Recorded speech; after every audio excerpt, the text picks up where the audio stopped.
Hello दोस्तों, स्वागत है आपका हमारे इस यूट्यूब चैनल पर जिसका नाम है ऑफलाइन गुरुजी। दोस्तों, कैसे हैं आप सभी? उम्मीद करते हैं आप सभी अच्छे होंगे, घर पे होंगे, कोरोना से बच के रह रहे होंगे। ज़रूरत पड़ने पे अपना वैक्सीन ज़रूर लगवा रहे होंगे दोस्तों। यदि आपका समय आ रहा होगा, यदि आपने रजिस्ट्रेशन किया होगा, तो अगर आपका समय आ रहा होगा तो आप समय से अपने लिए क्या कर रहे होंगे? कोरोना का टीका ज़रूर लगवा रहे होंगे दोस्तों। दोस्तों, आप लोगों के सार्थक प्रयास से ही क्या हो रहा है, भारत में कोरोना के केस जो है दिन पे दिन कम होते जा रहे हैं दोस्तों। उम्मीद करते हैं आप इसी प्रकार आगे भी सहयोग करते रहेंगे। ज़रूरत पड़ने पे घर से बाहर निकलेंगे, मास्क का प्रयोग ज़रूर करेंगे और 2 गज दूरी हमेशा ज़रूर रखेंगे दोस्तों। चलिए दोस्तों, देर न करते हुए शुरू करते हैं दोस्तों। दोस्तों, आज का जो मोटिवेशनल कोट है वो ये है: जहाँ तक रास्ता दिख रहा है वहाँ तक चलिए, जहाँ तक रास्ता दिख रहा है वहाँ तक चलिए, आगे का रास्ता वहाँ पहुँचने के बाद दिखने लगेगा। दोस्तों, ये बात 100% सही कही गई है। दोस्तों, जैसे होता है कि आदमी को लगता है यार मैं इससे आगे नहीं जा पाऊँगा, पता नहीं इससे आगे जाने पर रास्ता होगा भी कि नहीं। लेकिन दोस्तों, यकीन मानिए, यदि आप मेहनत कर रहे हैं तो तो दोस्तों यकीन मानिए, जब आप रास्ते पे जा रहे होगे तो आपको लगेगा कि यहाँ से रास्ता ख़त्म हो गया, नहीं, इसी के आगे ही तो रास्ता था। तो कहने का मतलब ये है कि आप 1 स्टेप, 2 स्टेप, 3 स्टेप चले और आपको लगा कि यार मंजिल बहुत दूर है। नहीं, आपको और स्टेप मेहनत करनी है दोस्तों। थोड़ा-सा और मेहनत कर लेंगे तो आप ज़रूर मंजिल तक पहुँच जाएँगे दोस्तों। यही मेरे क्या कहने का उद्देश्य था दोस्तों। उम्मीद करते हैं दोस्तों आप मेरी बात को समझ रहे होंगे। दोस्तों, यदि आप मेरे चैनल पर पहली बार आए हैं तो मेरे चैनल को सब्सक्राइब कर लीजिएगा, मेरे वीडियोज़ को लाइक कर दीजिएगा और अधिक से अधिक दोस्तों के बीच में दोस्तों आप शेयर कर दीजिएगा। ठीक है दोस्त? चलिए दोस्तों, आज मैंने 50 प्रश्न लेके आया हूँ दोस्तों। तो आइए देखते हैं।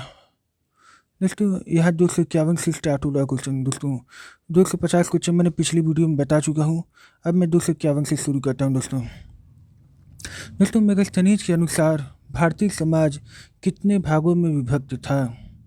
दोस्तों, इसके लिए आपके पास 4 ऑप्शन दिए गए हैं। पहला ऑप्शन है 12, दूसरा ऑप्शन है 10, तीसरा ऑप्शन है 4, चौथा ऑप्शन है 7। तो दोस्तों, उम्मीद करते हैं आप इस प्रश्न का उत्तर बता रहे होंगे।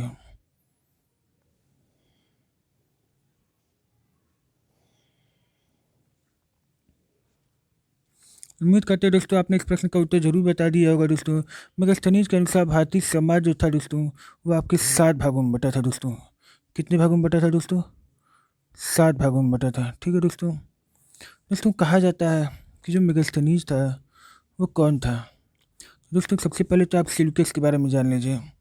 सेल्यूकस के बारे में तो दोस्तों, मैं आपको अगर डीप में ले चलूँ तो दोस्तों, पहले आते थे एक प्रसिद्ध दार्शनिक थे, उनका नाम था सुकरात। दोस्तों, सुकरात के चेले का नाम था प्लूटो। प्लूटो के चेले का नाम था अरस्तु। और अरस्तु के चेले का नाम था दोस्तों महा सिकंदर। ठीक है दोस्तों, क्या नाम था? सिकंदर। तो ये जो सिकंदर था, महान सिकंदर, उसी का सेनापति था। उस सेनापति का नाम था दोस्तों, क्या नाम था उस सेनापति का? Seleucus Nicator. क्या था दोस्तों?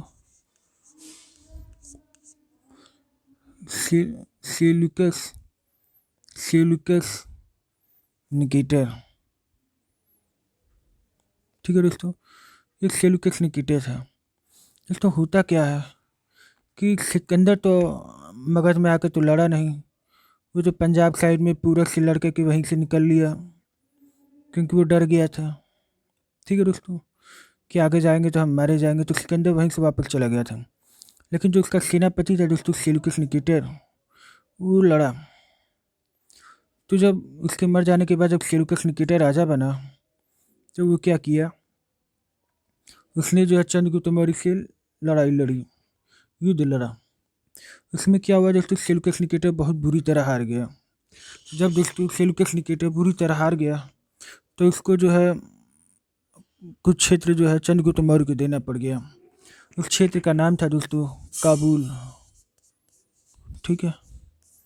दूसरा नाम था हेरात। क्या नाम था दोस्तों? हेरात। तीसरा नाम क्या था दोस्तों? कंधार। और चौथा नाम क्या था दोस्तों? बलूचिस्तान। ठीक है दोस्त, ये 4 क्षेत्र जो है उसको दोस्तों किसको देना पड़ गया? चंद्रगुप्त मौर्य को देना पड़ गया। और साथ ही साथ उसकी एक पुत्री थी, उसकी पुत्री का नाम था हेलेना। क्या था दोस्तों? हेलेना। उस अपनी जो पुत्री थी हेलेना, उसकी शादी भी उसने किससे कराई थी दोस्तों? चंद्रगुप्त मौर्य से करा दी थी, क्योंकि वो हार गया था। तो हार गया था तो उसने चंद्रगुप्त मौर्य से जो है अपनी पुत्री की शादी भी करा दी।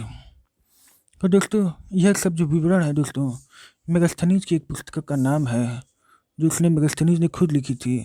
इस पुस्तक का नाम इंडिका है। इस पुस्तक में जो है यह पूरी कहानी का वर्णन है दोस्तों। ठीक है दोस्तों, उम्मीद करते हैं आपको यहाँ तक अच्छी समझ में आ गया होगा दोस्तों। तो मेगास्थनीज के अनुसार दोस्तों को पूछा जाए कि भारतीय समाज कितने भागों में विभक्त था, तो आप बताओगे कि सर भारतीय समाज जो था वो 7 भागों में बटा था। ठीक है दोस्तों, उम्मीद करते हैं आपको यहाँ तक अच्छी समझ में आ गया होगा। चलिए दोस्तों अगले प्रश्न पर चलते हैं। दोस्तों भारतीयों के लिए सिल्क मार्ग किसने आरंभ किया था दोस्तों? इसके लिए दोस्तों 4 ऑप्शन दिया गया। पहला ऑप्शन है अशोक, दूसरा ऑप्शन है फाहियान, तीसरा ऑप्शन है कनिष्क, चौथा ऑप्शन है हर्ष। दोस्तों सोच के बताइए।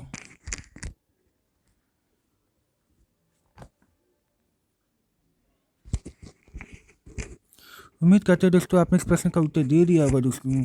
भारतीयों के लिए सिल्क मार्ग किसने चलाया था दोस्तों? तो इस प्रश्न का जो उत्तर होगा दोस्तों वो क्या था? कनिष्क। दोस्तों कनिष्क किस वंश से था? तो आप बताओगे सर ये तो कुषाण वंश से था। किससे था? कुषाण वंश का। दोस्तों कुषाण वंश का जो जो संस्थापक था वो कौन था? तो आप बताओगे सर वो क्या था? कुजुल कडफिसेस। कुजुल कडफिसेस।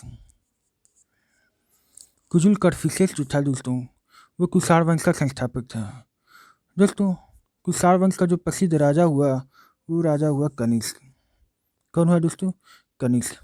दोस्तों कुषाण वंश जो चल रहा था उस समय राजधानी हुआ करती थी। उस समय जो राजधानी हुआ करती थी दोस्तों वो हुआ करती थी पुरुषपुर। क्या दोस्तों? पुरुषपुर। ठीक है, उसी पुरुषपुर को आज के ज़माने में दोस्तों पेशावर कहा जाता है। ये पेशावर कहाँ है? पाकिस्तान में है दोस्तों। कहाँ है दोस्तों? पाकिस्तान में है।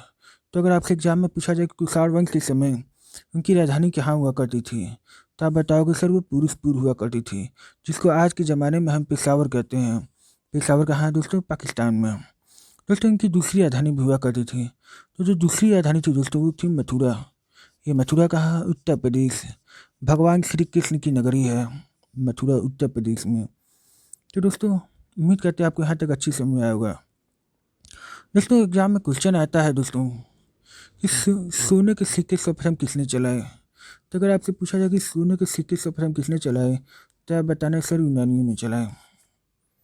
लेकिन अगर आपसे पूछा जाए नहीं शुद्ध स्वर्ण के सिक्के किसने चलाए, शुद्ध स्वर्ण के सिक्के किसने चलाए? ठीक है दोस्तों, शुद्ध स्वर्ण के सिक्के किसने चलाए, तब आप बताओगे सर वो तो कनिष्क ने चलाए। ठीक है दोस्तों, अगर आपसे पूछा जाए नहीं सर्वाधिक सोने के सिक्के किसने चलाए, सर्वाधिक सोने के सिक्के। दोस्तों इसमें सर्वाधिक सोने के जो सिक्के थे दोस्तों कहा जाता है कि बहुत शुद्ध सोने का सिक्का कनिष्क ने चलाया था, लेकिन थोड़ा सा कम क्वालिटी का, कम शुद्ध लेकिन ज़्यादा सोने का सिक्का दोस्तों गुप्त वंश ने चलाया था दोस्तों। उम्मीद करते हैं दोस्तों आपको यहाँ तक अच्छी समझ में आएगा दोस्तों। सिक्के से बहुत सारे क्वेश्चन आते हैं दोस्तों, ये इतना आप जरूर याद रखिएगा दोस्तों। एक क्वेश्चन आता है दोस्तों शीशे का सिक्का किसने चलाया था? शीशे का सिक्का दोस्तों सातवाहन वंश के राजाओं ने चलाया था। किसने चलाया था दोस्तों? सातवाहन वंश के राजा ने चलाया था। ठीक है दोस्तों, पूछा जाता है कि रुपये का सिक्का किसने चलाया था दोस्तों? तो रुपये का सिक्का जो था दोस्तों, जो रुपये का सिक्का था वो आपके चलाया था शेर शाह सूरी ने। ठीक है दोस्तों, किसने चलाया था? शेर शाह सूरी ने चलाया था रुपये का सिक्का। दोस्तों ये रुपये का सिक्का आज के ज़माने में बड़ा फेमस है। ये रुपये का जो सिंबल है उसको किसने दिया था दोस्तों? उदय कुमार ने दिया था। किसने किया था दोस्तों? उदय कुमार ने दिया था। उदय कुमार। ठीक है दोस्तों, ये एग्जाम में क्वेश्चन जरूर आता है कि ये जो रुपये के डिज़ाइन है वो किसने दिया था? उदय कुमार ने दिया था दोस्तों। उम्मीद करते हैं दोस्तों आपको यहाँ तक अच्छी समझ में आया होगा दोस्तों। दोस्तों आइए कनिष्क के बारे में और कुछ जान लेते हैं। दोस्तों जो बौद्ध धर्म हुआ था, बौद्ध धर्म का जो सम्मेलन हुआ करता था दोस्तों, तो आपको पता है कि बौद्ध धर्म सम्मेलन कितना हुआ? 4 बार हुआ। एक तो प्रथम, एक द्वितीय, एक तृतीय, ठीक है दोस्तों, एक क्या था? चतुर्थ, ठीक है दोस्तों। तो जो चतुर्थ वाला था दोस्तों, वो किसने किया था? उस समय जो राजा हुआ करते दोस्तों, कनिष्क उस समय राजा हुआ करते थे, उनके समय में ही बौद्ध की चतुर्थ संगति हुई थी, ठीक है, मतलब बैठक हुई थी, धर्म सम्मेलन कह सकते, बौद्ध धर्म सम्मेलन हुआ था दोस्तों। उसके जो अध्यक्षता किया था दोस्तों, उसे किसने किया था दोस्तों? वसुमित्र ने। किसने किया था दोस्तों? वसुमित्र ने। वसुमित्र उसके अध्यक्ष थे। और अश्वघोष जो थे दोस्तों, अश्वघोष वो दोस्तों उपाध्यक्ष हुआ करते थे। क्या हुआ करते थे दोस्तों? उपाध्यक्ष। और वसुमित्र कौन थे? अध्यक्ष। दोस्तों ये चौथी वाली जो बौद्ध संगति थी वो कहाँ हुई थी दोस्तों? तो आपको याद होना चाहिए, उसका एक ट्रिक है दोस्तों, रावी पाक। क्या है दोस्तों? रावी पाक, रावी पाक, ठीक है। राज से हो गया राजगृह, राजगृह। दूसरा हो गया दोस्तों वी से हो गया वैशाली, वी से क्या हो गया दोस्तों? वैशाली। पा से हो गया पाटलिपुत्र, और क से हो गया कुंडलवन। तो दोस्तों जो चौथी वाली जो हुई थी वो कहाँ हुई थी दोस्तों? कुंडलवन में हुई थी, ठीक है दोस्तों। उम्मीद करते हैं आपको यहाँ तक अच्छी समझ में आएगा। दोस्तों एग्जाम में क्वेश्चन आता है कि गांधार शैली व मथुरा शैली का विकास किसके समय में हुआ था ज़्यादा? तो दोस्तों जो गांधार शैली है और जो मथुरा शैली का विकास हुआ था दोस्तों, गांधार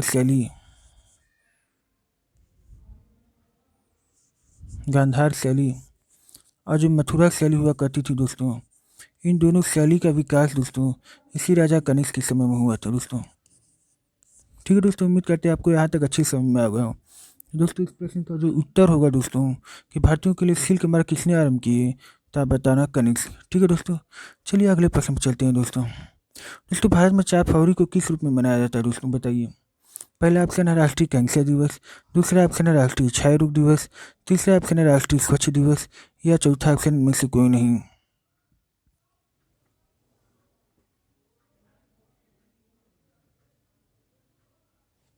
उम्मीद करते हैं दोस्तों आपने इस प्रश्न का उत्तर दे दिया होगा दोस्तों। इस प्रश्न का जो उत्तर होगा दोस्तों कि 4 फरवरी को क्या मनाया जाता है? राष्ट्रीय कैंसर दिवस मनाया जाता है दोस्तों। दोस्तों 2 फरवरी को क्या मनाया जाता है दोस्तों? 2 फरवरी को मनाया जाता है दोस्तों वर्ल्ड वीटलैंड डे। क्या मनाया जाता है दोस्तों? वर्ल्ड वीटलैंड डे मनाया जाता है दोस्तों। दोस्तों वर्ल्ड वीटलैंड डे मतलब विश्व आर्द्र भूमि दिवस, विश्व आर्द्र भूमि दिवस मनाया जाता है दोस्तों। उम्मीद करते हैं आपको यहाँ तक अच्छी समझ में आ गया दोस्तों। तो कब मनाया जाता है दोस्तों? 2 फरवरी को मनाया जाता है। क्या? विश्व आर्द्र भूमि दिवस। दोस्तों 4 फरवरी को क्या मनाया जाता है? राष्ट्रीय कैंसर दिवस। दोस्तों 28 फरवरी को क्या मनाया जाता है दोस्तों? 28 फरवरी को हम मनाते हैं नेशनल साइंस डे। क्या मनाते हैं दोस्तों? क्या मनाते हैं दोस्तों? National science day, national science day मतलब राष्ट्रीय विज्ञान दिवस, राष्ट्रीय विज्ञान दिवस दोस्तों मनाया जाता है, ठीक है दोस्तों। अगर आपसे पूछा जाए कि नहीं 13 फरवरी को क्या मनाया जाता है दोस्तों? 13 फरवरी को क्या मनाया जाता है दोस्तों? तो आप क्या बताओगे दोस्तों? 13 फरवरी को मनाया जाता है दोस्तों राष्ट्रीय महिला दिवस। क्या मनाया जाता है दोस्तों? राष्ट्रीय महिला दिवस। दोस्तों किसकी याद में मनाया जाता है दोस्तों? 13 फरवरी को जो होता है दोस्तों सरोजिनी नायडू का जन्मदिन था। उस दिन क्या था दोस्तों? सरोजिनी नायडू का जन्मदिन मनाया जाता है। सरोजिनी नायडू, अरे वही सरोजिनी नायडू जो उत्तर प्रदेश की पहली महिला राज्यपाल बनी थी दोस्तों, ठीक है दोस्तों। पूरे भारत में पहली महिला राज्यपाल सरोजिनी नायडू उत्तर प्रदेश की बनी थी दोस्तों, ठीक है दोस्तों। उम्मीद करते हैं आपको यहाँ तक अच्छी समझ में आएगा दोस्तों। 13 फरवरी को हम क्या मनाते हैं? राष्ट्रीय महिला दिवस मनाते हैं दोस्तों। लेकिन अगर आपसे पूछा जाए कि नहीं अंतर्राष्ट्रीय महिला दिवस कब मनाते हैं दोस्तों? तो अंतर्राष्ट्रीय महिला दिवस कब मनाते हैं दोस्तों? 8 मार्च को मनाते हैं, ठीक है, 8 8 मार्च को मनाते हैं दोस्तों, 8 मार्च को, ठीक है दोस्तों। तो अंतर्राष्ट्रीय महिला दिवस कब मनाया जाता है दोस्तों? 8 मार्च को मनाया जाता है, ठीक है। चलिए दोस्तों अगले प्रश्न पर चलते हैं दोस्तों। इस प्रश्न का उत्तर तो बता दिया मैंने, राष्ट्रीय कैंसर दिवस। दोस्तों अगला क्वेश्चन है कि इंडियन स्टैंडर्ड टाइम और ग्रीनविच मीन टाइम में कितने समय का अंतर होता है दोस्तों? सोच के बताइएगा दोस्तों। इस प्रश्न का उत्तर जो है दोस्तों, पहला ऑप्शन दिया गया 5 घंटे 10 मिनट, 5 घंटे 30 मिनट, 5 घंटे 40 मिनट, चौथा ऑप्शन है 5 घंटे 20 मिनट। बताइए दोस्तों।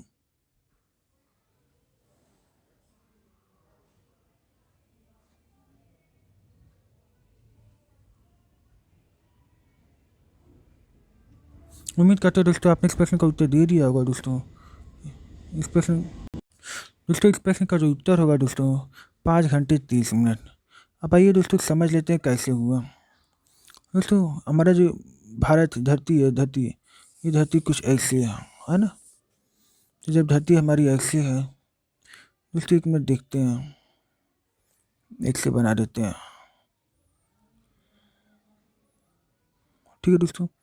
तो ये आपको पता है कि यहाँ बीचों बीच से क्या 0 डिग्री गई है, क्या है दोस्तों? 0 डिग्री गई है, यहाँ से 0 डिग्री गई है दोस्तों, 0 डिग्री गई है। यहाँ पे क्या गई? 0 डिग्री। तो दोस्तों हमारा इंडिया कहाँ पे है? हमारा इंडिया यहाँ पे है ना। तो हमारे इंडिया का जो मानक समय रेखा लिया गया दोस्तों, यहाँ से लिया गया दोस्तों। मानक समय रेखा कहाँ से है दोस्तों? 82.5 डिग्री है। कितना है दोस्तों? 82.5 डिग्री। ये 0 डिग्री की बात 1 डिग्री 2 डिग्री 3 डिग्री उसी तरह जाती जाती जो है हमारा इंडिया जो है 82.5 डिग्री पे पड़ता है दोस्तों। हमारा इंडिया का जो मानक समय है वो 82.5 डिग्री से लिया गया है, ठीक है दोस्तों। तो मैं देख लेता हूँ कि 0 से 82.5 डिग्री के बीच में कितने घंटे का अंतर होता है दोस्तों। तो दोस्तों उसके लिए आपको क्या करना होगा दोस्तों? आपको तो इतना पता चल ही गया कि 82.5 डिग्री का अंतर है दोस्तों। दोस्तों आपको पता है कि 1 डिग्री में 4 मिनट होता है दोस्तों। 1 डिग्री में कितना होता है दोस्तों? 4 मिनट होता है। तो दोस्तों अगर 1 डिग्री में 4 मिनट हो जाएगा तो 82 डिग्री में कितना होगा दोस्तों? 82 गुणे 4, 4 दूनी 8, 8 चौके 32, 328 मिनट। और दोस्तों आधा डिग्री में कितना होगा? 2 मिनट। जब 1 डिग्री में 4 मिनट है तो आधा डिग्री में 2 मिनट, तो 2 मिनट और जोड़ दीजिए तो कितना हो जाएगा दोस्तों? 330 मिनट। कितना हो जाएगा दोस्तों? 330 मिनट। तो 330 मिनट को जब मैं घंटे में कन्वर्ट करूँगा दोस्तों तो हमको पता चलेगा कि वो 5 घंटे 30 मिनट आएगा, ठीक है दोस्तों। उम्मीद करते हैं आपको यहाँ तक अच्छी से समझ में आ गया होगा दोस्तों। चलिए दोस्तों अगले प्रश्न पर चलते हैं। दोस्तों अगला क्वेश्चन है कि भारत के किस राज्य में विश्व का सबसे बड़ा थोरियम का भंडार है दोस्तों? दोस्तों उसके लिए आपके पास 4 ऑप्शन दिए गए हैं। पहला ऑप्शन है आंध्र प्रदेश, दूसरा ऑप्शन है असम, तीसरा ऑप्शन है कर्नाटक, चौथा ऑप्शन है तमिलनाडु। दोस्तों सोच के बताइएगा।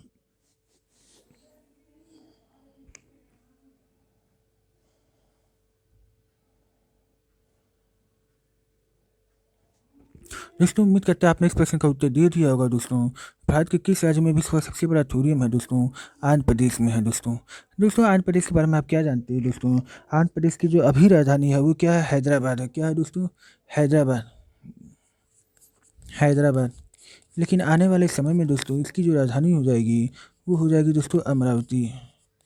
यही अमरावती है जहाँ पे हमारा 25वां हाई कोर्ट खोला गया है। 25वां नया हाई कोर्ट जो बना है वो अमरावती में बना है दोस्तों, 25वां हाई कोर्ट। उम्मीद करते हैं दोस्तों आपको यहाँ तक समझ में आ गया होगा। दोस्तों हमारा जो आंध्र प्रदेश है वहाँ के सीएम का नाम क्या है दोस्तों? वहाँ के सीएम का नाम है जगन मोहन रेड्डी। क्या नाम है दोस्तों? जगन मोहन रेड्डी, ठीक है दोस्तों। आपको यहाँ तक अच्छी समझ में आ गया दोस्तों। यहाँ तक आपको अच्छी समझ में आ गया दोस्तों। जगन मोहन रेड्डी जो है आंध्र प्रदेश के कौन है? सीएम है दोस्तों। अगर बात किया जाए तो यहाँ पे 5 क्या है? डिप्टी सीएम है, यानी उप मुख्यमंत्री है दोस्तों। कहाँ पे सबसे ज़्यादा उप मुख्यमंत्री किस राज्य के हैं? तो आप बताना है दोस्तों आंध्र प्रदेश के हैं, ठीक है दोस्तों। आंध्र प्रदेश में क्या है दोस्तों? आंध्र प्रदेश में है हरिकोटा द्वीप, श्री हरिकोटा द्वीप। क्या है दोस्तों? श्री हरिकोटा द्वीप। यही श्री हरिकोटा द्वीप पे दोस्तों एक जगह है, इसका नाम है Satish Dhawan research centre. Satish Dhawan space centre, space centre दोस्तों ये वही जगह है जहाँ से हम लोग क्या छोड़ते हैं, सैटेलाइट छोड़ते हैं आसमान के लिए। आसमान में क्या छोड़ते हैं दोस्तों, उपग्रह छोड़ते हैं। ठीक है दोस्तों, तो उम्मीद करते हैं दोस्तों आपको यहाँ तक अच्छी समझ में आ गया होगा कि श्रीहरिकोटा द्वीप पे सतीश धवन स्पेस सेंटर है, जहाँ से जो है हम लोग सैटेलाइट को छोड़ते हैं दोस्तों। ठीक है दोस्तों, उम्मीद करते हैं आपको इस प्रश्न का उत्तर मिल गया होगा दोस्तों कि विश्व का सबसे बड़ा थोरियम का भंडार कहाँ है दोस्तों, आंध्र प्रदेश में है। कहाँ है दोस्तों, आंध्र प्रदेश में है। ठीक है, चलिए दोस्तों अगले प्रश्न पर चलते हैं। दोस्तों कौन सा वार्षिक मेला ऊंट के व्यापार के लिए फेमस है दोस्तों। इसके लिए आपके पास 4 ऑप्शन दिए गए हैं दोस्तों। पहला है कुंभ मेला, दूसरा है सूरज कुंड मेला, तीसरा है पुष्कर मेला, चौथा है सोनपुर का मेला। दोस्तों सोच के बताइएगा।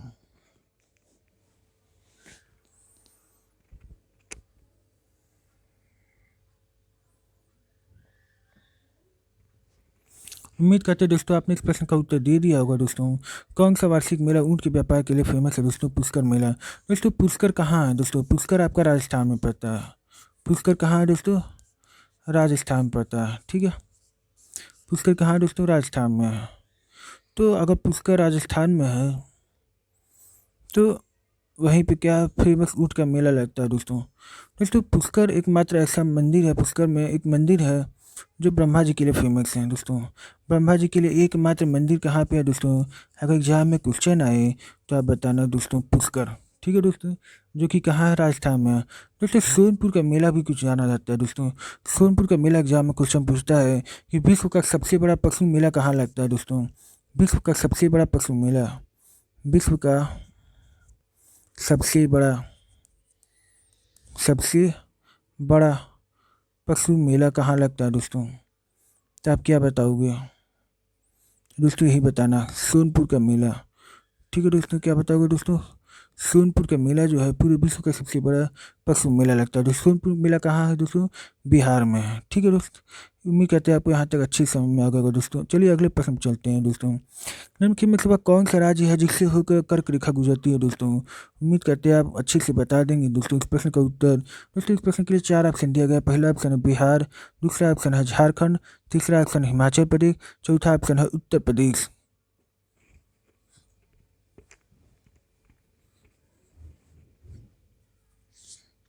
उम्मीद करते हैं दोस्तों आपने इस प्रश्न का उत्तर दे दिया होगा दोस्तों। इस प्रश्न का जो उत्तर होगा दोस्तों कि कर्क रेखा कहाँ से होकर गुजरती है दोस्तों, इसके लिए मैं आपको एक विस्तार से बताना चाहूँगा दोस्तों कि कर्क रेखा के लिए एक ट्रिक होता है दोस्तों, गमछा झार मित्र पर। क्या होता है दोस्तों, गमछा झार मित्र पर। दोस्तों ग से हो गया आपका गुजरात, म से हो गया आपका मध्य प्रदेश, छ से हो गया दोस्तों छत्तीसगढ़, झ से हो गया दोस्तों झारखंड, र से हो गया दोस्तों राजस्थान, मी से हो गया दोस्तों मिजोरम, त्र से हो गया दोस्तों त्रिपुरा, अब प से हो गया दोस्तों पश्चिम बंगाल।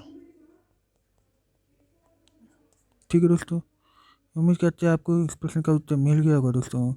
वह कौन सा राज्य है जिससे होकर कर्क रेखा गुजरती है दोस्तों, ये झारखंड है। तो इस प्रश्न का जो उत्तर होगा दोस्तों वो क्या होगा दोस्तों, झारखंड होगा।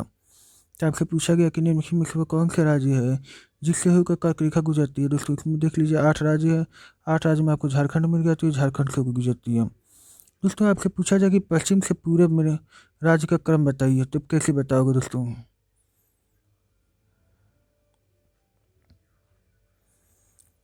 दोस्तों आपको पता है दोस्तों, जैसे 8 राज्य बताए गए हैं, तो दोस्तों सब बहुत से टीचर ऐसे कहते हैं कि ट्रिक बढ़िया नहीं है, इससे हम ये नहीं कह सकते कि पश्चिम से पूरब में कौन कौन से राज्य हैं। दोस्तों उसके लिए आप इंडिया का एक बार मैप देख लीजिए।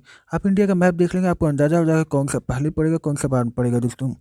दोस्तों वैसे भी इंडिया का मैप दोस्तों आपके एकदम मन में छप जाना चाहिए। दोस्तों अगर आप देखोगे तो पहले आपका गुजरात आएगा, गुजरात के बगल से आप देखोगे, ठीक है दोस्तों, गुजरात के बगल से आप देखोगे दोस्तों, गुजरात के बगल से आप देखोगे तो गुजरात के बाद आएगा राजस्थान, राजस्थान के बाद आएगा दोस्तों एमपी, एमपी एमपी के बाद दोस्तों क्या आएगा, छत्तीसगढ़, छत्तीसगढ़ के बाद क्या आएगा दोस्तों, झारखंड, झारखंड के बाद क्या आएगा दोस्तों,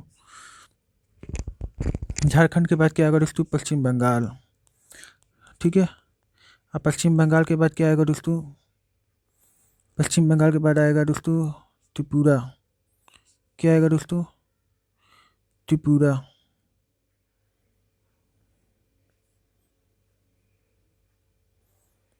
त्रिपुरा। त्रिपुरा के बाद दोस्तों आएगा आपका मिजोरम। दोस्तों मिजोरम, मिजोरम क्या है? एम जेड, यानी जेड पे जाकर खत्म हो गया। तो दोस्तों अगर लास्ट में पूछा दें सबसे पूरब में कौन है, तो आप बताना मिजोरम है। सबसे पश्चिम में कौन है दोस्तों? गुजरात है। ठीक है दोस्त, उम्मीद करते हैं आपको यहाँ तक अच्छे से समझ में आ गया हो दोस्तों। आइए अगला क्वेश्चन पढ़ते हैं दोस्तों। हिमालय की श्रेणी में कौन प्राचीनतम है दोस्तों? उसके लिए 4 ऑप्शन दिया गया। पहला ऑप्शन है बृहत हिमालय श्रेणी, दूसरा ऑप्शन है शिवालिक श्रेणी, तीसरा ऑप्शन है धौलाधर श्रेणी, चौथा ऑप्शन है निम्न हिमालय।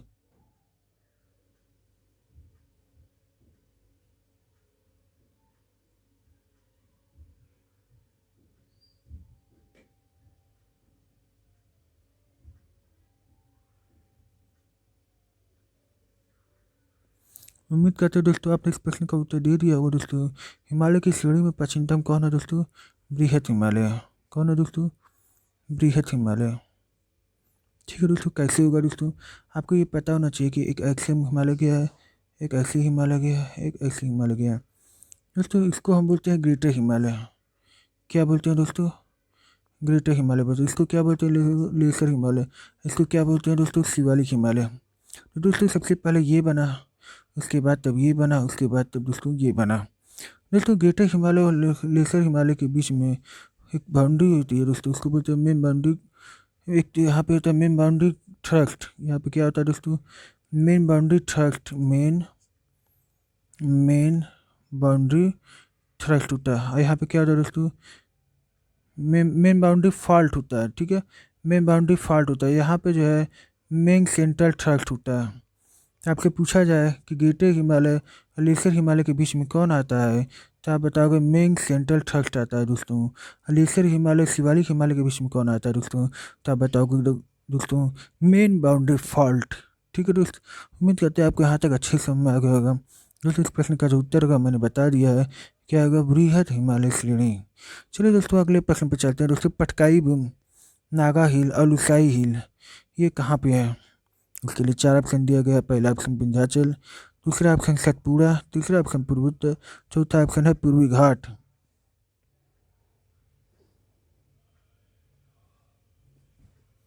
उम्मीद करते हैं दोस्तों आपने इस प्रश्न का उत्तर बता दिया होगा दोस्तों। इस प्रश्न का जो उत्तर होगा दोस्तों पटकाई बूम। पटकाई बूम आपका कहाँ पड़ता है दोस्तों? कहाँ पड़ता है पटकाई बूम? आपका आंध्र प्रदेश में पड़ेगा। ठीक है, आंध्र प्रदेश में, अरुणाचल प्रदेश में पड़ेगा दोस्तों। नागा हिल आपका नागालैंड में पड़ेगा। और लुसाई हिल जो है दोस्तों आपका मिजोरम पड़ता है, जिसको हम लुसाई हिल भी कहते हैं। इनको मिजो पहाड़ी भी कहा जाता है। ठीक है दोस्तों, तो ये तीनों जो है आपका पूर्वोत्तर साइड में है। ठीक है दोस्त, चलो दोस्तों अगले प्रश्न पर चलते हैं। भारत में मुगल वंश का संस्थापक कौन था दोस्तों? भारत में मुगल वंश का संस्थापक कौन था दोस्तों? इसके लिए आपके पास 4 ऑप्शन दिए गए हैं दोस्तों। पहला ऑप्शन है बाबर, दूसरा ऑप्शन है औरंगजेब, तीसरा ऑप्शन है अकबर, चौथा ऑप्शन है हुमायूं।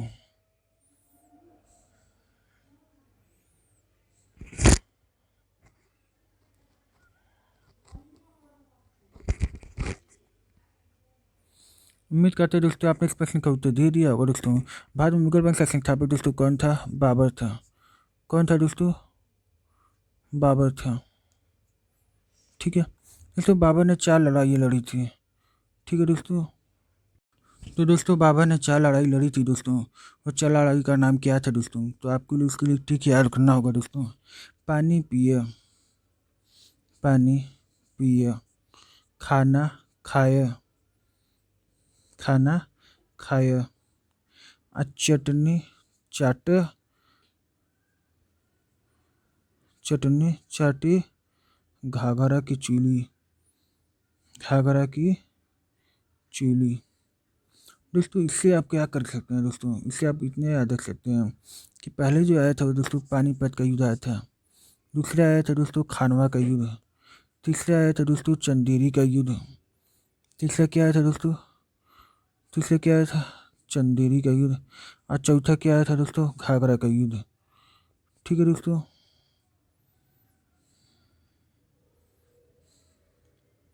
दोस्तों पानीपत का जो युद्ध हुआ था दोस्तों, दोस्तों जो पानीपत का युद्ध हुआ था, पानीपत का युद्ध, वो जो है बाबर व इब्राहिम लोदी के बीच में लड़ा गया था दोस्तों। कब लड़ा गया था दोस्तों? 1526 में, जिसमें जीता कौन? बाबर जीत गया दोस्तों। इसके बाद खानवा का युद्ध आया दोस्तों। खानवा का युद्ध जो है बाबर व किसके बीच में लड़ा गया था दोस्तों? राणा सांगा के बीच में लड़ा गया था। कब लड़ा गया था दोस्तों? 1527 में लड़ा गया। इसमें भी कौन जीतता है? बाबर जीतता है दोस्तों। उसके बाद आया था चंदेरी का युद्ध। चंदेरी का युद्ध भी बाबर व मेदिनी राय के बीच में लड़ा गया था। किसके दोस्तों? मेदिनी राय के बीच में लड़ा गया था। कब लड़ा गया था दोस्तों? 1528 में। इसमें भी बाबर क्या होता है? जीत जाता है दोस्तों। एक आखिरी युद्ध था दोस्तों, उसका नाम था घाघरा का युद्ध। क्या था दोस्तों? घाघरा का युद्ध। ये घाघरा का युद्ध दोस्तों लड़ा गया था बाबर व अफगानों के बीच में, जिसमें फिर जो है बाबर क्या होता था? विजयी हो जाता। ये कब की कहानी है दोस्तों? 1529 में। अब 1530 में जा कर के दोस्तों बाबर की क्या हो जाती है? मृत्यु हो जाती है दोस्तों। ठीक है दोस्त, उम्मीद करते हैं आपको यहाँ तक अच्छे से समझ में आएगा दोस्तों। अगर मैं बात करूँ तो बाबर के बाद दोस्तों उसका लड़का हुमायूं राजा बनता है।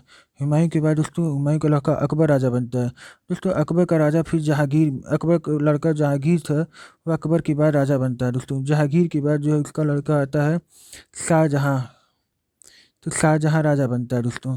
फिर शाहजहां का लड़का औरंगजेब, वो चल के राजा बनता है दोस्तों। उम्मीद करते हैं आपको यहाँ तक अच्छी समझ में आएगा दोस्तों। औरंगजेब को जो है जिंदा पीर कहा जाता था दोस्तों। औरंगजेब को क्या कहा जाता था? जिंदा पीर। ठीक है दोस्तों, चलिए दोस्तों यहाँ तक आपको समझ में आएगा। चलिए अगले प्रश्न पर चलते हैं दोस्तों। खानवा और घाघरा का युद्ध किसके बीच में लड़ा गया दोस्तों? मैंने आपको बता ही दिया कि खानवा और घाघरा का युद्ध किस मुगल शासक ने लड़ा था। अभी मैंने जस्ट पीछे बताया किसने लड़ा था दोस्तों? बाबर ने लड़ा था। चलिए दोस्तों अगले प्रश्न पर चलते हैं। चरखा का युद्ध किसके किसके बीच लड़ा गया था दोस्तों? चरखा का युद्ध, इसके लिए 4 ऑप्शन दिया गया। पहला औरंगजेब और शेरशाह, दूसरा है अकबर और शेरशाह, तीसरा बाबर और शेरशाह, चौथा है हुमायूं और शेरशाह।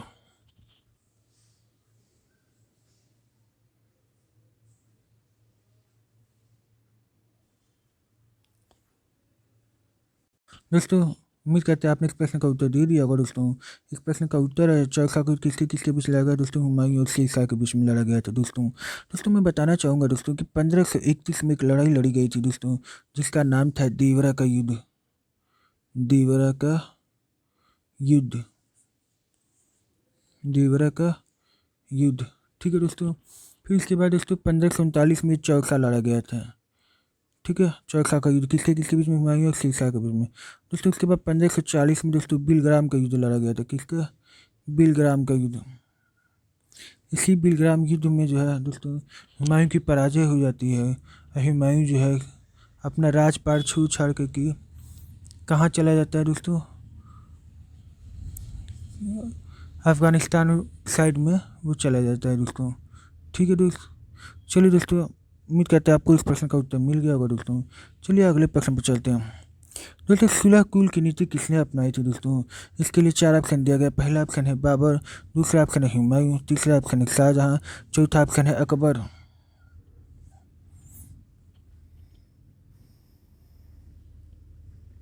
उम्मीद करते हैं दोस्तों आपने इस प्रश्न का उत्तर दे दिया होगा दोस्तों। इस प्रश्न का जो उत्तर है दोस्तों वो है आपका अकबर। सुलह कुल की नीति किसने अपनाई थी दोस्तों? अकबर ने अपनाई थी। चलिए दोस्तों अगले प्रश्न चलते हैं दोस्तों। इतिहासकारों ने किसे राष्ट्रीय सम्राट का दर्जा दिया है दोस्तों? इसके लिए आपके पास 4 ऑप्शन है दोस्तों। पहला ऑप्शन है बाबर, दूसरा ऑप्शन है अकबर, तीसरा ऑप्शन है शाहजहां, चौथा ऑप्शन है हुमायूं। दोस्तों सोच के बताइएगा।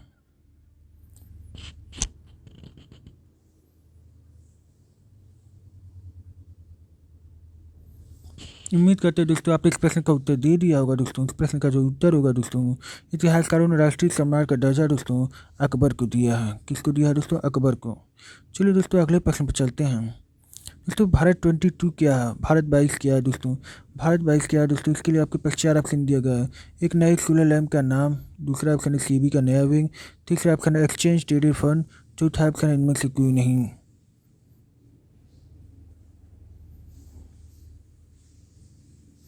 उम्मीद करते हैं दोस्तों आपने इस प्रश्न का उत्तर दे दिया होगा दोस्तों।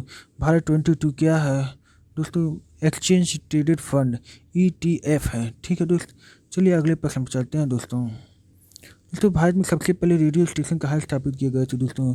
इसके लिए आपके पास चार ऑप्शन है। पहला ऑप्शन है मुंबई, दूसरा ऑप्शन है दिल्ली, तीसरा ऑप्शन है इलाहाबाद, चौथा ऑप्शन है कोलकाता।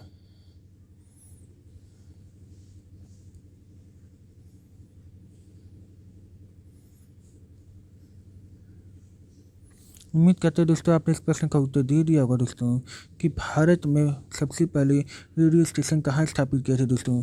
दिल्ली में। ठीक है दोस्त, चलिए दोस्तों अगले प्रश्न पर चलते हैं दोस्तों। भारत का सबसे पुराना स्टॉक एक्सचेंज का नाम क्या है दोस्तों? इसके लिए आपके पास चार ऑप्शन दिए गए हैं दोस्तों। पहला ऑप्शन है दिल्ली स्टॉक एक्सचेंज, दूसरा ऑप्शन है बम्बई स्टॉक एक्सचेंज, तीसरा ऑप्शन है UTCEI, चौथा ऑप्शन है राष्ट्रीय स्टॉक एक्सचेंज। दोस्तों उम्मीद करते हैं आप सोच के बताइएगा।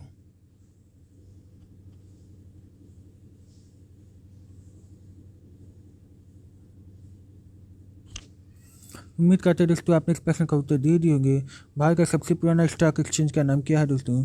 बम्बई स्टॉक एक्सचेंज, जिसको हम B.X.E भी लिखते हैं। ठीक है दोस्तों, चलिए दोस्तों अगले प्रश्न पर चलते हैं दोस्तों। अगला प्रश्न, भारत में राजकोषीय नीति में निम्नलिखित में से कौन सा उद्देश्य शामिल नहीं है दोस्तों? पहला ऑप्शन है अंतर्राष्ट्रीय व्यापार का विनियमन, दूसरा ऑप्शन है संपत्ति और आय का न्यायोचित वितरण, तीसरा ऑप्शन है पूर्ण रोजगार, चौथा ऑप्शन है कीमत स्थिरता। उम्मीद करते हैं दोस्तों आपने इस प्रश्न का उत्तर दे दिया होगा दोस्तों। भारत में राजकोषीय नीति में निम्नलिखित में से कौन सा उद्देश्य शामिल नहीं है दोस्तों? इस प्रश्न का जो उत्तर होगा दोस्तों वो होगा पूर्ण रोजगार। ठीक है दोस्तों, चलिए दोस्तों अगले प्रश्न पर चलते हैं दोस्तों। भारत में सर्वाधिक दूध उत्पादन करने वाली भारत में सर्वाधिक दूध उत्पादन वाली बकरी कौन सी है दोस्तों? इसके लिए आपके पास चार ऑप्शन दिया गया है दोस्तों। पहला ऑप्शन है जमुनापरी, दूसरा ऑप्शन है बर्बरी, तीसरा ऑप्शन है ब्लॉक बंगाल, चौथा ऑप्शन है बीटल। दोस्तों बताइए। उम्मीद करते हैं दोस्तों आपने इस प्रश्न का उत्तर दे दिया होगा दोस्तों। इस प्रश्न का उत्तर होगा दोस्तों जमुनापरी। भारत में सर्वाधिक दूध उत्पादन करने वाली बकरी जो है वो जमुनापरी है।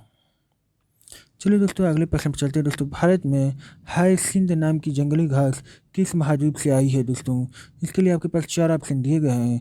पहला ऑप्शन है दक्षिण अमेरिका, दूसरा ऑप्शन है उत्तरी अमेरिका, तीसरा ऑप्शन है अफ्रीका, चौथा ऑप्शन है ऑस्ट्रेलिया।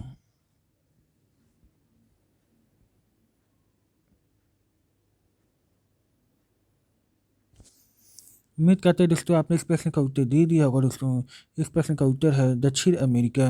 भारत में हाइसिंथ नाम की जंगली घास जो है वो दक्षिण अफ्रीका महाद्वीप से आई है। ठीक है दोस्त, चलिए दोस्तों अगले प्रश्न पर चलते हैं। प्रतिवर्ष हाथी महोत्सव कहाँ मनाया जाता है दोस्तों? प्रतिवर्ष हाथी महोत्सव कहाँ मनाया जाता है दोस्तों? इसके लिए आपके पास चार ऑप्शन दिया गया। पहला ऑप्शन है श्रीगंगानगर, दूसरा ऑप्शन जयपुर, तीसरा ऑप्शन है अजमेर, चौथा ऑप्शन है जोधपुर। चलिए दोस्तों बताइए।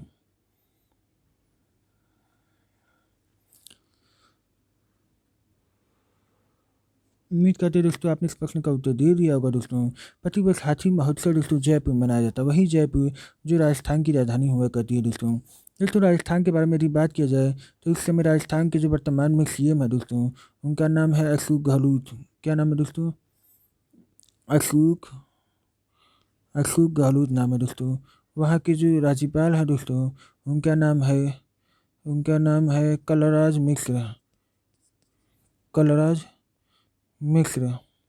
दोस्तों ये वही कलराज मिश्र हैं जो राज्यपाल बनने से पहले देवरिया के सांसद हुआ करती थी दोस्तों। उम्मीद करते हैं दोस्तों आपको यहाँ तक अच्छी समझ में आएगा दोस्तों। चलिए अगले प्रश्न पर चलते हैं दोस्तों। अगला प्रश्न है मे दम में फाई किस प्रदेश का त्यौहार है दोस्तों? पहला ऑप्शन है मेघालय, असम, केरल, मणिपुर।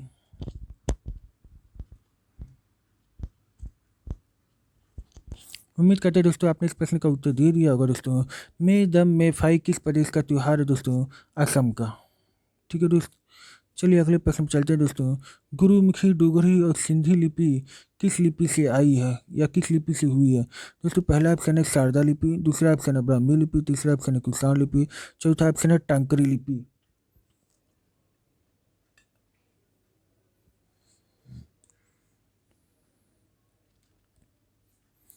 उम्मीद करते हैं दोस्तों आपने इस प्रश्न का उत्तर दे दिया होगा दोस्तों। गुरुमुखी डोगरी और सिंधी लिपि की जो उत्पत्ति है दोस्तों वो शारदा लिपि से हुई है। ठीक है दोस्त, चलिए अगले प्रश्न पर चलते हैं दोस्तों। दोस्तों एजू थचान पुराकारम किस प्रदेश का सर्वोच्च साहित्यिक पुरस्कार है दोस्तों? इसके लिए आपके पास चार ऑप्शन दिए गए। पहला है केरल, दूसरा है आंध्र प्रदेश, तीसरा है कर्नाटक, चौथा है तमिलनाडु। बताइए दोस्त।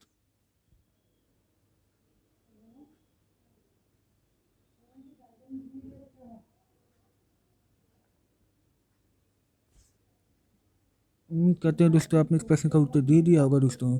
इस प्रश्न का जो उत्तर है एजू थचाम पुराकारम केरल का सर्वोच्च साहित्यिक पुरस्कार है दोस्तों। दोस्तों अगला प्रश्न है दोस्तों, बासव श्री पुरस्कार किस सरकार द्वारा दिया जाता है दोस्तों? तो बासव श्री पुरस्कार किस राज्य की सरकार देती है दोस्तों? इसके लिए चार ऑप्शन है। पहला आंध्र प्रदेश, दूसरा है गुजरात, तीसरा है कर्नाटक, चौथा है महाराष्ट्र। दोस्तों सोच के बताइएगा।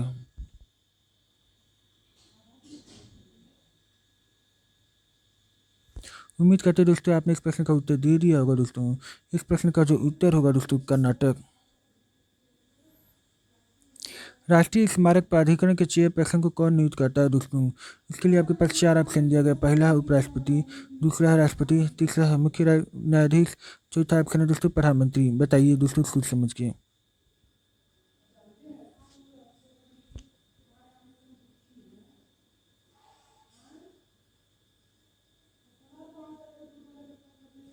उम्मीद करते हैं दोस्तों आपने इस प्रश्न का उत्तर दे दिया होगा दोस्तों। राष्ट्रीय स्मारक प्राधिकरण के चेयरपर्सन को कौन नियुक्त करता है दोस्तों? राष्ट्रपति करता है दोस्तों। इस समय राष्ट्रपति कौन है दोस्तों?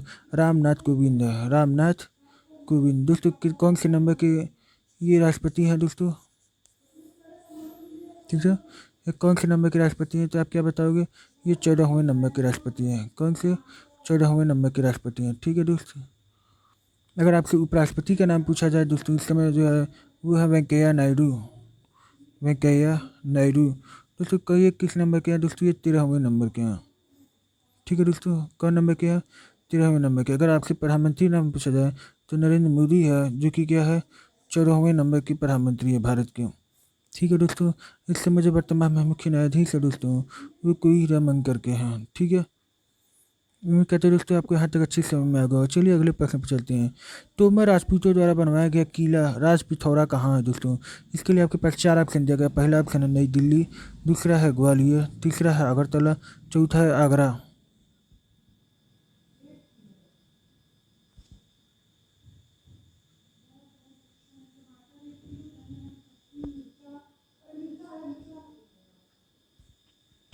उम्मीद करते हैं दोस्तों आपने इस प्रश्न का उत्तर दे दिया होगा दोस्तों।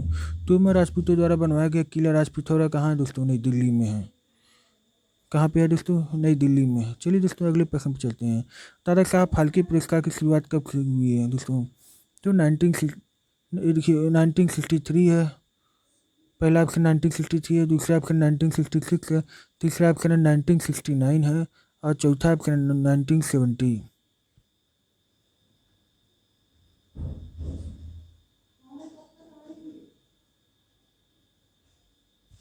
उम्मीद करते हैं दोस्तों आपने इस प्रश्न का उत्तर दे दिया होगा दोस्तों। इस प्रश्न का उत्तर जो होगा दोस्तों 1969 होगा। क्या होगा दोस्तों? 1969। दोस्तों दादा साहब फाल्के के बारे में क्या जानते हैं दोस्तों? जो भारत की पहली फिल्म थी दोस्तों वो सिर्फ मूक फिल्म थी। कौन थी दोस्तों? मूक फिल्म, मतलब उसमें आवाज़ नहीं आती थी, केवल चलचित्र आता था, केवल फिल्म दिखती थी लेकिन उसमें आवाज़ क्या आ रही है ये नहीं सुनाई देता था। इसलिए जो पहली फिल्म थी दोस्तों उसका नाम था हरिश्चंद्र। तो ये हरिश्चंद्र के जो डायरेक्टर थे दोस्तों, जो निर्माता थी वो कौन थे दोस्तों? दादा साहब फाल्के थी। दोस्तों अगर पूछा जाए भारत की पहली मूक फिल्म क्या थी तो आप बताओगे दोस्तों हरिश्चंद्र। अगर आपसे पूछा जाए कि पहली बोलती फिल्म कौन थी दोस्तों? पहली बोलती फिल्म जो उसका नाम था दोस्तों आलम आरा।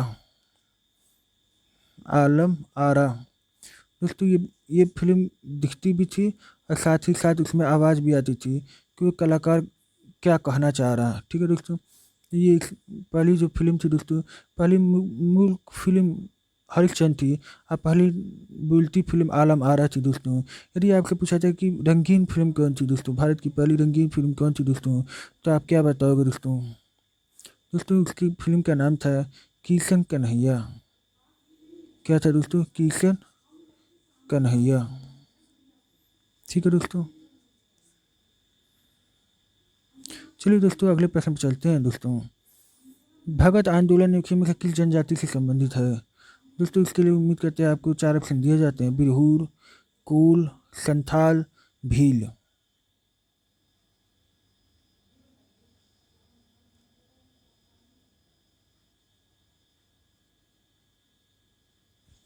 उम्मीद करते हैं दोस्तों आपने इस प्रश्न का उत्तर दे दिया होगा। दोस्तों इस प्रश्न का जो उत्तर होगा दोस्तों वो होगा भील। भगत आंदोलन किससे संबंधित है? किस जनजाति से? भील जनजाति से संबंधित है। ठीक है दोस्तों। चलिए दोस्तों अगले प्रश्न पर चलते हैं। एलिफेंटा की गुफाएं मुख्य रूप से किस वंश से संबंधित है दोस्तों? इसके लिए आपके पास 4 ऑप्शन दिए गए। पहला है चालुक्य, दूसरा है राष्ट्रकूट, तीसरा है चीर, चौथा है चूल।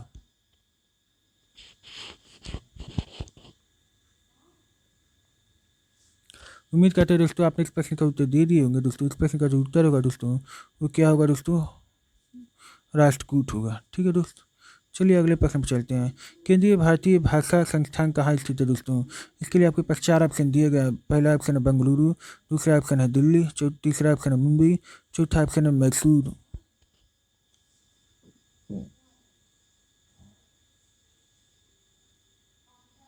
उम्मीद करते हैं दोस्तों आपने इस प्रश्न का उत्तर दे दिया होगा। दोस्तों इस प्रश्न का उत्तर है केंद्रीय भारतीय भाषा संस्थान कहाँ पे है दोस्तों? मुंबई में है। नहीं, मुंबई में नहीं है, दिल्ली में भी नहीं है, बेंगलुरु में भी नहीं है। है तो कहाँ है? मैसूर में। केंद्रीय भारतीय भाषा संस्थान कहाँ है दोस्तों? मैसूर में है। ठीक है दोस्तों। चलिए अगले प्रश्न में चलते हैं दोस्तों। भारतीय संगीत में अभंग किस देवता के भजन है दोस्तों? भारतीय संगीत में अभंग किस देवता के भजन है दोस्तों? इसके लिए 4 ऑप्शन दिया गया। पहला ऑप्शन है नारायण, दूसरा ऑप्शन है जगन्नाथ, तीसरा ऑप्शन है वामन, चौथा ऑप्शन है विट्ठल।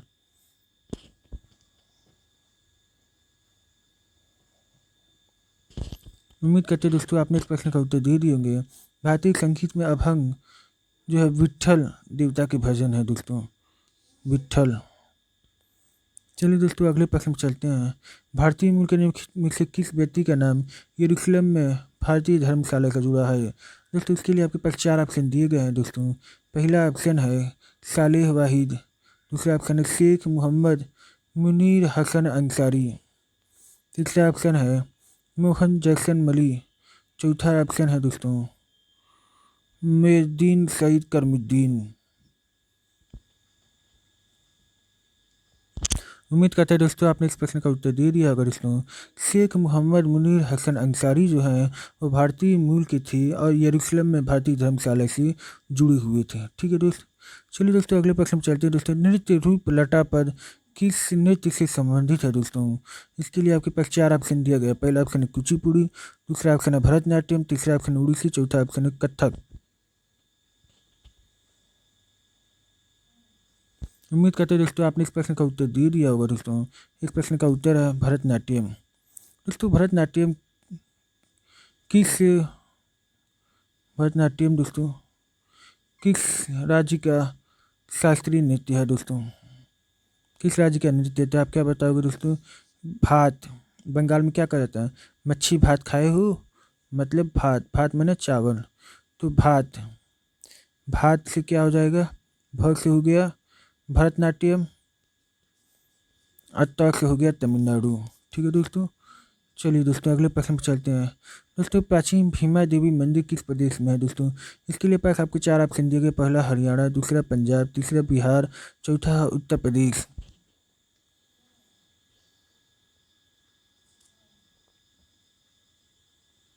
उम्मीद करते हैं दोस्तों आपने इस प्रश्न का उत्तर दे दिया होगा। प्राचीन भीमा देवी मंदिर जो है दोस्तों वो आपका कहाँ पे है दोस्तों? हरियाणा में है।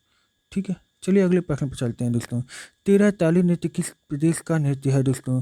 इसके लिए आपके पास 4 ऑप्शन दिए गए हैं। पहला ऑप्शन है मध्य प्रदेश, दूसरा ऑप्शन है राजस्थान, तीसरा ऑप्शन है सिक्किम, चौथा ऑप्शन है छत्तीसगढ़।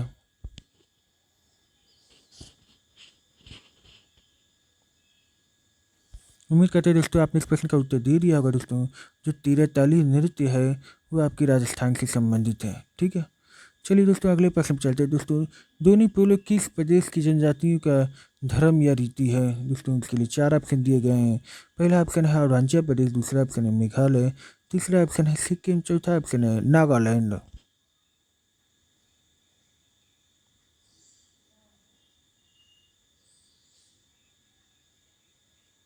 उम्मीद करते हैं दोस्तों आपने इस प्रश्न का उत्तर दे दिया होगा। दोस्तों इस प्रश्न का जो उत्तर होगा दोस्तों दोनीपोलो जो है अरुणाचल प्रदेश की जनजाति या धर्म रीति जो भी है। ठीक है दोस्तों, चलिए दोस्तों अगले प्रश्न पर चलते हैं।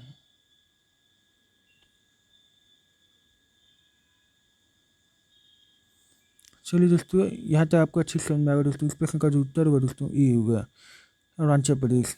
निम्नलिखित में से कौन सी गुफाएं महाराष्ट्र में नहीं है दोस्तों? इसके लिए आपके पास 4 ऑप्शन दिए गए हैं दोस्तों। पहला ऑप्शन है बाघ की गुफाएं, दूसरा ऑप्शन है भुज भज की गुफाएं, तीसरा ऑप्शन है बिरसा गुफाएं, चौथा ऑप्शन है एलोरा की गुफाएं। दोस्तों सोच के बताइएगा। उम्मीद करते हैं दोस्तों आपने इस प्रश्न का उत्तर दे दिया होगा दोस्तों। निम्नलिखित में से कौन सी गुफाएं महाराष्ट्र में नहीं है? बाघ की गुफाएं। ठीक है दोस्तों। दोस्तों निम्नलिखित में से क्या नागा, द्रविड़ और बेसर की सही व्याख्याएं हैं दोस्तों? पहला ऑप्शन है 3 प्रमुख भाषाएं, दूसरा ऑप्शन है 3 प्रमुख जातिगत समूह, तीसरा ऑप्शन है 3 संगीत घराने, चौथा ऑप्शन है मंदिर निर्माण की 3 भारतीय शैलियाँ। दोस्तों सोच के बताइएगा।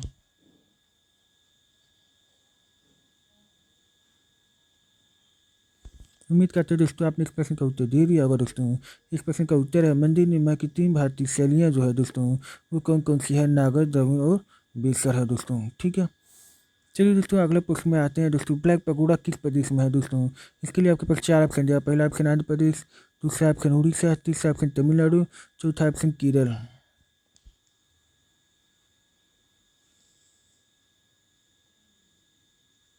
उम्मीद करते हैं दोस्तों आपने इस प्रश्न का उत्तर दे दिया होगा दोस्तों। ब्लैक पगोड़ा कहाँ पे है दोस्तों? उड़ीसा में है। दोस्तों ब्लैक पगोड़ा है क्या? जो सूर्य का जो कोणार्क मंदिर है ना दोस्तों, सूर्य का जो कोणार्क मंदिर है, सूर्य का जो कोणार्क मंदिर है दोस्तों उसी को हम ब्लैक पगोड़ा के नाम से जानते हैं दोस्तों। जिसको बनवाया किसने था दोस्तों? नरसिंहदेव प्रथम ने। किसने बनवाया था दोस्तों? नरसिंहदेव प्रथम ने इस मंदिर का निर्माण किया था जिसका नाम है सूर्य का कोणार्क मंदिर, जिसको हम ब्लैक पगोड़ा के नाम से जानते हैं दोस्तों। वो उड़ीसा में है दोस्तों। ठीक है दोस्तों, उड़ीसा के सीएम का नाम क्या है दोस्तों? तो आप बताओगे सर नवीन पटनायक। क्या है दोस्तों? नवीन पटनायक है। ठीक है दोस्तों, चलिए दोस्तों उड़ीसा की राजधानी का नाम क्या है दोस्तों? भुवनेश्वर। क्या है दोस्तों? भुवनेश्वर। चलिए दोस्तों अगले प्रश्न चलते हैं दोस्तों। केंद्रीय बौद्ध अध्ययन संस्थान कहाँ स्थित है दोस्तों? इसके लिए आपके पास 4 ऑप्शन दिया गया है। पहला ऑप्शन है हिमाचल प्रदेश, दूसरा ऑप्शन है जम्मू कश्मीर, तीसरा ऑप्शन है उत्तराखंड, चौथा ऑप्शन है अरुणाचल प्रदेश।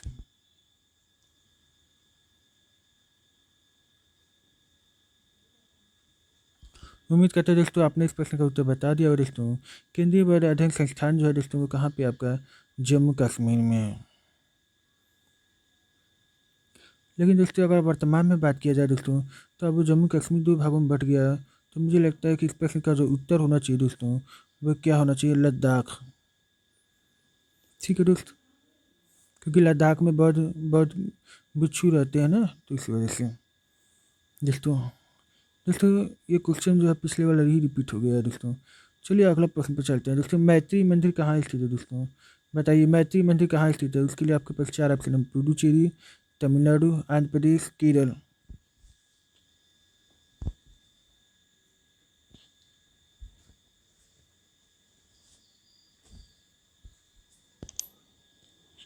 उम्मीद करते हैं दोस्तों आपने इस प्रश्न का उत्तर दे दिया होगा दोस्तों।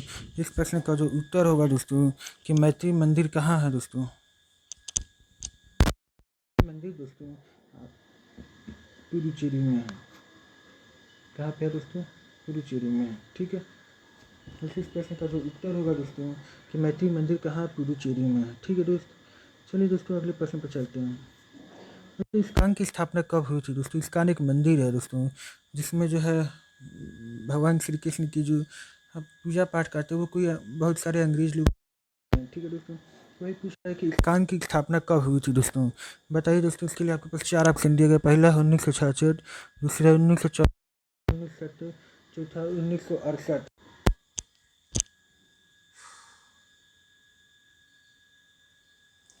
उम्मीद करते हैं दोस्तों आपने इस प्रश्न का उत्तर दे दिया होगा दोस्तों।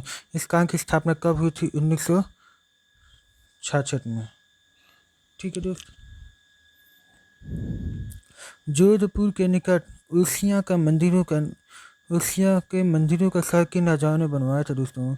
इसके लिए आपके पास 4 ऑप्शन दिए गए हैं दोस्तों। पहला ऑप्शन है चालुक्य, दूसरा ऑप्शन है परमार, सिसोदिया, प्रतिहार।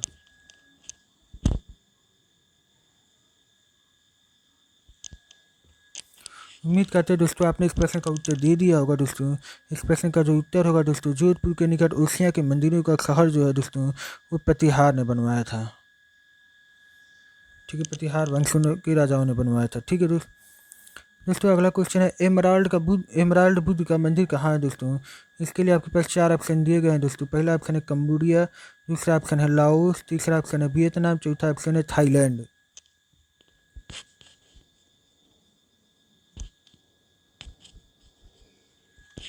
उम्मीद करते हैं दोस्तों आपने इस प्रश्न का उत्तर दे दिया होगा दोस्तों। एमराल्ड बुद्ध का जो मंदिर है दोस्तों, वो कहाँ पे है दोस्तों, थाईलैंड में है। ठीक है दोस्त, कहाँ पे है दोस्तों, एमराल्ड बुद्ध का मंदिर थाईलैंड में है। चलिए दोस्तों अगले प्रश्न पर चलते हैं। दोस्तों कल्लोल निम्नलिखित प्रभावों में से सबसे प्रभावशाली आंदोलनों में से एक किसका नाम था दोस्तों। पहला पंजाबी, दूसरा गुजराती, तीसरा हरियाणवी, चौथा है बांग्ला।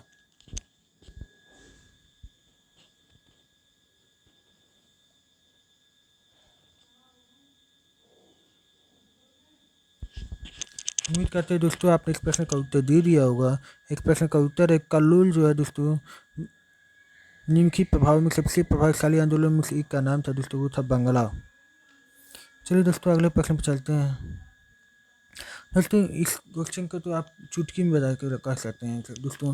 तो पूछा है कि निम्नलिखित में से कौन सा त्योहार यंत्र पूजा के रूप में मनाया जाता है दोस्तों।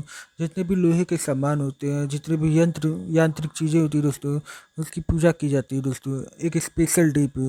इस स्पेशल डे का नाम क्या है दोस्तों, यही पूछ रहा है दोस्तों। इसके लिए 4 ऑप्शन दिए गए। पहला है विश्वकर्मा जयंती, दूसरा है ज्योतिबा फुले जयंती, तीसरा है प्रजापति जयंती, चौथा परशुराम जयंती। दोस्तों सोच के बताइएगा। उम्मीद करते हैं दोस्तों आपने इस प्रश्न का उत्तर दे दिया होगा दोस्तों। विश्वकर्मा जयंती दोस्तों, क्या है दोस्तों, विश्वकर्मा जयंती। विश्वकर्मा जयंती जो है सितंबर महीने में मनाया जाता है दोस्तों। ज़्यादातर सितंबर महीने में, मैंने जहाँ तक देखा है, सितंबर महीने में विश्वकर्मा जयंती को मनाया जाता है दोस्तों। ठीक है दोस्त, उम्मीद करते हैं आपको यहाँ तक अच्छी समझ में आ गया। विश्वकर्मा जी को कहा जाता है कि वो शिल्पकार हैं। हमारे धार्मिक ग्रंथों में उनको बताया गया कि वो क्या थे, शिल्पकार हैं दोस्तों। कहा जाता है कि विश्वकर्मा जी ने ही लोहे की में जो लंका में जो सोने की जो लंका बनाई थी दोस्तों, वही विश्वकर्मा ही जी ने ही बनाया था। ठीक है दोस्तों, चलिए अगले प्रश्न पर चलते हैं दोस्तों। भारतीय कथाओं के अनुसार निम्नलिखित में से किसने शिव तांडव सूर गाए थे दोस्तों। इसके लिए 4 ऑप्शन है। पहला ऑप्शन है कुबेर, दूसरा ऑप्शन है रावण, तीसरा ऑप्शन है कपिल, चौथा ऑप्शन है विभीषण। दोस्तों सोच के बताइएगा। उम्मीद करता हूँ दोस्तों आपने इस प्रश्न का उत्तर दे दिया होगा दोस्तों। इस प्रश्न का जो उत्तर होगा दोस्तों, भारतीय कथाओं के अनुसार रावण ने जो है शिव तांडव का सुर गाया था। किसने गाया था दोस्तों, रावण ने। ठीक है दोस्तों, चलिए उम्मीद करते हैं आपको यहाँ तक अच्छे से समझ में आ गया दोस्तों। आज का जो आखिरी प्रश्न है दोस्तों, यही है 300वां दोस्तों। 300 प्रश्न की जो सीरीज थी मैंने यहाँ तक कंप्लीट कर ली है दोस्तों। आइए शुरू करते हैं, इस प्रश्न का उत्तर देखते हैं क्या होगा दोस्तों। इसमें पूछा गया कि निम्नलिखित में से किस नृत्य को पंडित जवाहरलाल नेहरू ने गरीबों की कथकली कहा था दोस्तों। दोस्तों इसके लिए आपके पास 4 ऑप्शन दिए गए हैं दोस्तों। पहला ऑप्शन है भरतनाट्यम, ठीक है, दूसरा ऑप्शन है ओटाम थुल्ला, तीसरा ऑप्शन है कोलकल्ली, चौथा ऑप्शन है इनमें से कोई नहीं।